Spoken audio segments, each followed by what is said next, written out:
There is no superior jurisprudence which can ever say to a nation, you shall not, or you shall no longer be the masters of your own fate.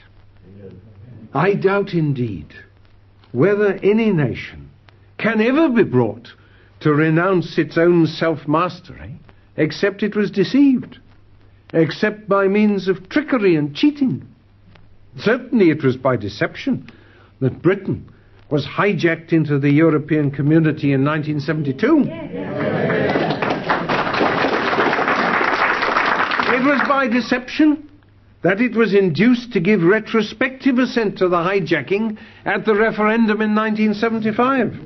And it is by deception that the hijackers are now engaged in obtaining a further stage of Britain's amalgamation into the new West European state by a new and far-reaching transfer of authority. Parliament is shortly going to be invited to authorize the direct representation of the electorate of the United Kingdom in a parliament of the EEC. The government claimed to have discovered that we are morally and legally bound to do this in accordance with the Treaty of Rome, to which we acceded by the Treaty of Brussels in 1972. Now, it's a most extraordinary thing and highly convenient for the hijackers that this discovery remained unmade, or at any rate unannounced, not merely until after the exhaustive debates in 1972, when the European Communities Bill was forced through the House of Commons by means of the guillotine and the grace of a handful of Liberal MPs, but until after the referendum in 1975. Was it not extraordinary that no one should have happened to mention to those who might have been considering voting yes, that thereby, incidentally, they were approving the principle of a directly elected European Parliament? It was indeed. But what is more remarkable is that the government were at pains to declare that the question of direct elections was outside the referendum altogether. It almost defies belief that direct elections to the European Assembly were not mentioned at all in the document which the government addressed to the electorate at the referendum.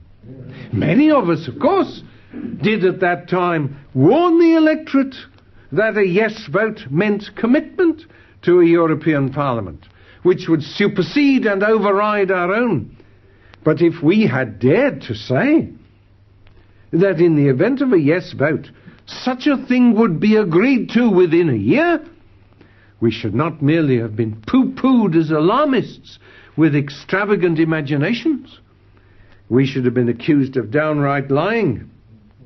Had not the government itself, in the White Paper, report on renegotiation, made it clear that the issue of direct elections did not arise and was not involved in the referendum? Here's the passage. It was made absolutely clear by the United Kingdom that Her Majesty's government could not take up a position on the proposal for direct elections to the European Assembly by universal suffrage before the process of renegotiation had been completed and the results of renegotiation submitted to the British people. How could the government say in March 1975 that they could not yet take up a position on direct elections, and then claim after June, 3 months later, that direct elections had always been implicit in the treaty and that everybody should have known it all along? It was a piece of electoral deception worthy to put alongside the Conservative parties "Our commitment is to negotiate no less, no more" at the 1970 election. What it turns out the government were really doing was to tell their European colleagues that until after the referendum they didn't intend to reveal to the British people that those who voted yes were voting for a directly elected European Parliament, because that would have blown to the winds the claim of some pro-marketeers that no real diminution of national independence and self-government was involved. Of course it was. Of course it is.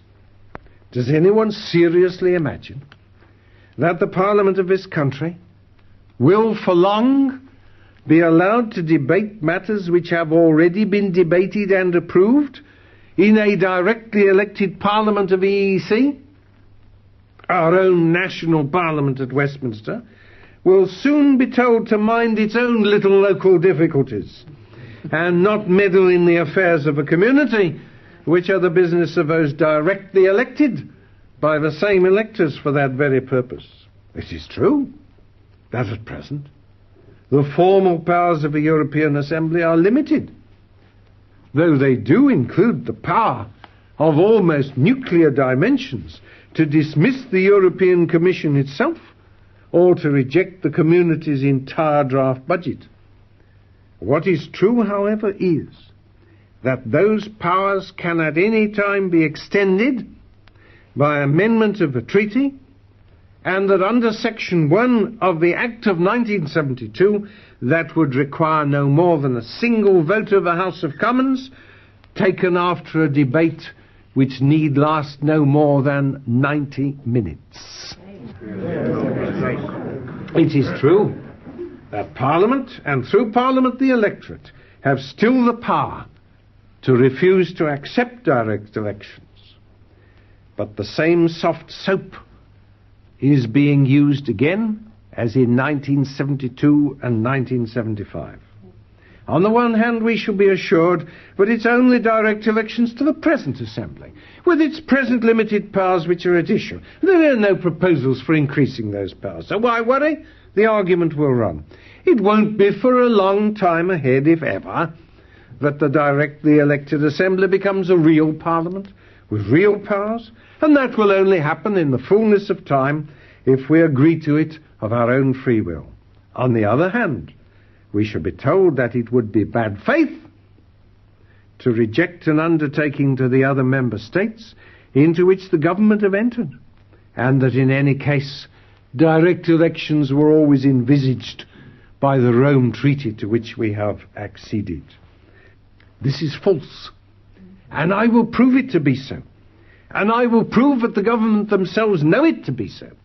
Once again, the British nation is to be induced by trickery to sign away its birthright. Let me read to you the words in the Treaty of Rome, which, so the government claimed to be convinced, create an obligation upon member states to set up a directly elected European Parliament. The article which lays down the procedure begins as follows: The Assembly shall draw up proposals for elections by direct universal suffrage in accordance with a uniform procedure in all member states.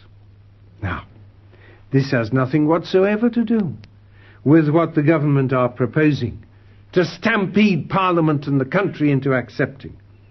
The attempt to cite the Treaty of Rome as committing this country to what the government propose is a barefaced piece of deception. The treaty does not refer to any old proposals for direct elections. It refers to elections by direct universal suffrage in accordance with a uniform procedure in all member states. Any proposals which do not provide for a uniform procedure in all member states do not comply with the treaty, and the attempt to use the treaty to commend or enforce them is not even a withered fig leaf to cover the nakedness of usurpation. Be under no misapprehension that that is what is involved in the issue of direct elections, and that it is fully intended by those who will strain every nerve to bring direct elections about. There cannot be coordinate authority between two sets of persons representing the same electorate. What the one gains, the other must lose, and the gain will be to the body which has the larger claim.